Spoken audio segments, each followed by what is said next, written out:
മനുഷ്യ ജീവിതം എങ്ങനെ ചിട്ടപ്പെടുത്തണം എന്ന് ഭഗവാൻ ഗീതയിൽ വ്യക്തമായി പറഞ്ഞിട്ടുണ്ട്.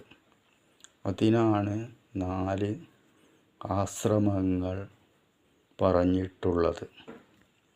അതിൽ ഏറ്റവും പ്രധാനം സന്യാസ ആശ്രമം.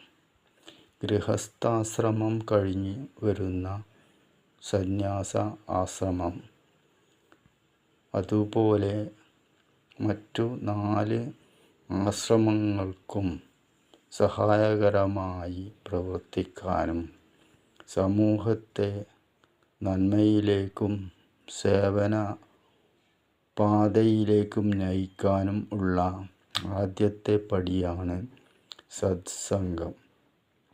ഓരോ 100 ഗൃഹങ്ങൾക്കും ഒരു സത്സംഗം എന്ന നിലയിൽ ഭക്തന്മാർ രൂപീകരിക്കുകയും സൺഡേ പ്രോഗ്രാം നടത്തുകയും വേണം.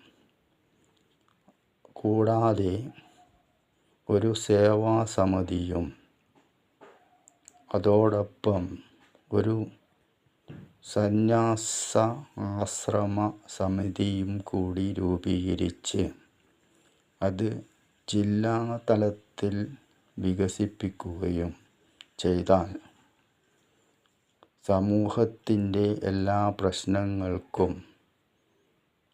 ഒരു വലിയ പരിഹാരമായി തീരുകയും ആത്മീയ ചൈതന്യം സമൂഹത്തിൽ വന്നുചേരുകയും ചെയ്യും.